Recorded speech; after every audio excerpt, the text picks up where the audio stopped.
Sabelo viaxamos sen mapas a un punto de encontro que o destino tiña nun libro escrito no lombo.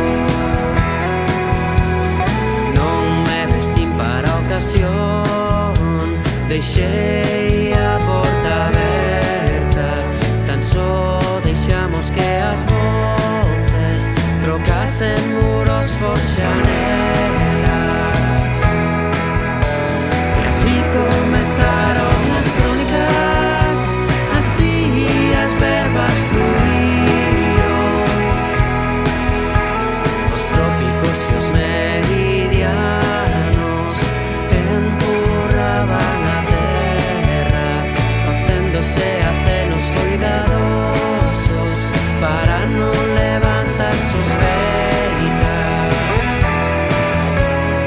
Castros, montes e praias, pedras, flores e areia foron facendo escolma reflectida en verbas estrelas.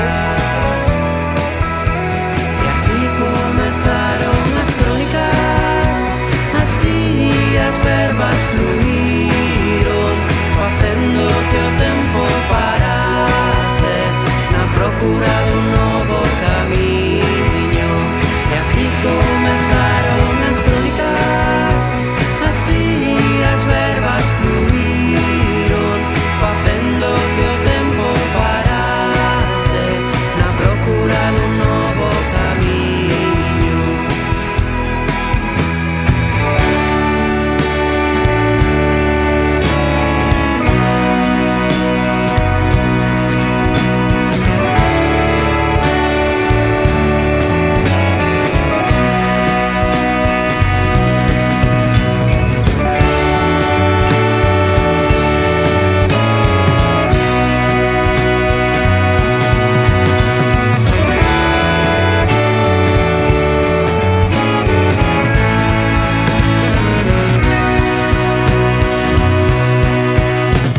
A forza dunha onda que fai venir a rocha, e as nosas mans como vides que o sol medran con forza. En mares e interiores faise o conte segredo que un día un alquimista mesturou con proxecto. Así comezaron as crónicas, así as verbas fluíron.